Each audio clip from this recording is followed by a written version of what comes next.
సత్యం శివం సుందరం శ్రోతలకు నా హృదయపూర్వక అభినందనలు తెలియజేస్తూ ఈరోజు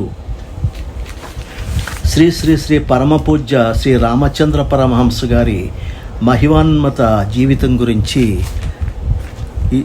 ఈరోజు జరగనున్నటువంటి 95వ ఆరాధనోత్సవాల గురించి తెలుసుకుందాం. పెద్దాపురం పట్టణం దక్షిణ భారతదేశంలో ఆంధ్రప్రదేశ్ రాష్ట్రంలోని కాకినాడ జిల్లా పెద్దాపురం మండలానికి చెందిన ఒక ప్రసిద్ధ పురాతన పట్టణం, మండల కేంద్రం. ఇక్కడ గల పాండవుల గుహలు ఒక ప్రసిద్ధి చెందిన ఆకర్షణ. పెద్దాపురం పట్టణంలో మరిడమ్మ తల్లి దేవాలయం ఉంది. ఒక నెల రోజుల జాతర ఇక్కడ జరుగుతుంది. ఆషాఢ మాసం మొత్తం పెద్దాపురం పట్టణంలో ఒక పండుగ వాతావరణం ఉంటుంది. ప్రతి ఆదివారం పట్టణంలోని ఒక్కొక్క వీధి చొప్పున వంతుల వారీగా సంబరాలు జరుపుకుంటారు. ఈ మెరడమ్మ తల్లి ఆలయం ఎదురుగానే మన పరమ పూజ్యులు శ్రీ రామచంద్రుల వారి మహాసమాధి ఉంది.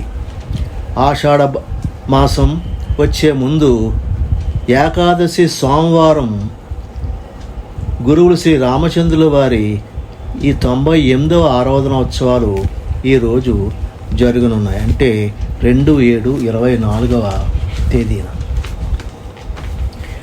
దీర్ఘకాలం అభ్యాసం చేస్తేనే కానీ జ్ఞానోదయం కలగదు. కానీ వైరాగ్యం అనేది గౌతమునికి కలిగినట్లుగా పుణ్యావసం చేత అప్పటికప్పుడు కలుగుతుంది.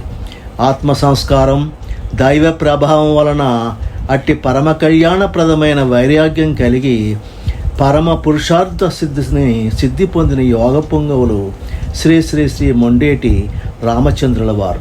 కీర్తిశకం 1846వ సంవత్సరంలో రాజమహేంద్రవరంలో కీర్తిశేషులు మొండ్రేటి రంగనాయకులు, కీర్తిశేషులు సుబ్బాయమ్మ దంపతులకు శ్రీ రామచంద్రుల వారు జన్మించారు. పుట్టినప్పటి నుండి ఆయనలో అపార భక్తి జ్ఞాన సంస్కారాలు మెండుగా ఉండేవి. వయస్సుతో పాటు అవి పెరిగాయే తప్ప తగ్గలేదు. 19 సంవత్సరాల ప్రాయంలో ఆయనకు తంతి తపాలా శాఖలో ఉద్యోగం వచ్చింది. వివాహం తర్వాత ఆయనకు శ్రీ వెంకటాద్రి అనే కుమారుడు జన్మించడం జరిగింది. చిన్నతనం నుంచి ఆయనకు దైవప్రీతి, పేదలపై జాలి, ప్రేమ, ఇతరుల కష్టాలు తనవుగా భావించి సహాయం చేస్తుండేవారు. ఒకరోజు అకస్మాత్తుగా గౌతముడు తన భార్య యశోధరను అర్ధరాత్రి త్యజించినట్లుగా శ్రీ రామచంద్రుల వారు తన భార్యాబిడ్డలను వదిలి దైవాన్వేషణలో దేశాంతరాలకు వెళ్ళిపోవడం జరిగింది. ఇలా ఇల్లు వీడి మౌనాన్ని పాటిస్తూ భారతదేశంలో అనేక ప్రాంతాలు తిరుగుతూ చివరకు పెద్దాపురం, అంటే తూర్పుగోదావరి జిల్లాలోని పెద్దాపురం చేరారు. ఇలా పెద్దాపురం చేరి ఒక రావి చెట్టు నీడను ధ్యానం చేసుకుంటూ ఉన్న శ్రీ శ్రీ శ్రీ రామచంద్రుల వారిని కీర్తిశేషులు శ్రీమతి దంగుడు బియ్య పచ్చమ్మ, వారి సోదరుడు పుప్పాల వెంకటరెడ్డి గారు ఆదరించి వారి శిష్యరికం చేసి అనేక సంవత్సరాల పాటు సేవ చేయటం జరిగింది. శ్రీ శ్రీ శ్రీ రామచంద్రుల వారు తాము సమాధి చెందే వరకు మౌనవ్రతులై తమ శరణ కోరిన వారికి ఆశీర్వచనాలు అందజేసి సుఖ సంతోషాలను ఇచ్చే వారిని ఆయనకు ఒక ప్రతీతి. వారి మహిమలు ఈ నోట ఆ నోట వ్యాప్తి చెంది పెద్దాపురం చుట్టుపక్కల గ్రామాల వారి ప్రజలు కూడా భక్తులుగా మారడం జరిగింది. శ్రీ శ్రీ శ్రీ రామచంద్రుల వారు చేతితో త్రాకితే తమకు అమ్మకాలు, వ్యాపారాలు ఇబ్బడిముబ్బడిగా జరిగేవని, వారు ఏమి చెప్పినా జరిగేది అని, వారి సేవ తమ కుటుంబాలలో సుఖశాంతులు కలుగజేసేవని ఈనాటికి భక్తుల నమ్మకం. శ్రీ శ్రీ రామచంద్రుల వారు తమ 80వ ఏట 1926వ సంవత్సరంలో మహాసమాధి చెందారు.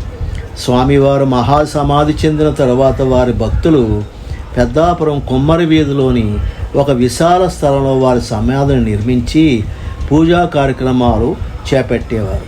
ఈ పూజా కార్యక్రమాలకే 4 ఎకరాలు కూడా రాయడం జరిగింది. ఈ భూమి నుండి వచ్చే ఆదాయంతో గురువులను పూజించే కార్యక్రమాలు ఈనాటికి చేస్తూ ఉన్నారు.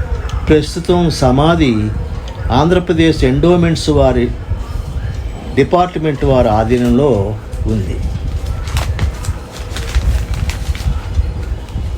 సుమారు 100 సంవత్సరాల క్రితం నిర్మించిన ఈ సమాధి శిథిలావస్థలోకి చేరడం వల్ల వారి వంశస్థులైనటువంటి శ్రీగిరి పూర్ణచంద్రరావు గారు, శ్రీమతి ఆండాళ్ళు హైదరాబాద్ వారు శ్రీ రామచంద్రుల వారి సమాధి పునరుద్ధరణ కార్యక్రమం చేపట్టి బంధుమిత్రుల సహకారంతో ఈ సమాధిని పునర్నిర్మించారు.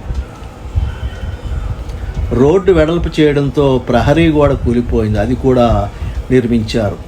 సమాధి ప్రాంగణంలోనే ఈ సమాధి పరిరక్షణ చూస్తున్న కుటుంబానికి కూడా ఒక మంచి 2 పడక గదులున్న వసతి నిర్మాణం కూడా వీరి హయాంలోనే చేయడం జరిగింది. ఈ సమాధి ప్రాంగణంలో పూలు పల మొక్కలు నాటి ఆ ప్రాంగణాన్ని ఆహ్లాదకరంగా తీర్చిదిద్దారు. సమాధి గతులైన తర్వాత కూడా శ్రీ రామచంద్ర పరమహంస గురుదేవులు తమ భక్తులకు స్వప్న దర్శనాల్లో సందేశాలనిస్తూ తమ దివ్య లీలలతో భక్తులను కాపాడుతూ ఉన్నారు. ప్రతి సంవత్సరం శ్రీ రామచంద్రుల వారి మహాసమాధి వద్ద జ్యేష్ఠ బహుళ ఏకాదశి అంటే ఆషాఢ మాసం ముందుకు వచ్చే ఏకాదశి నాడు గురువుల వర్ధంతి సందర్భంగా ఉదయం పూజ, మధ్యాహ్నం భక్తులకు అన్నదానం, సాయంకాలం గురుదేవుల శోభాయాత్ర జరుగుతూ ఉంటుంది.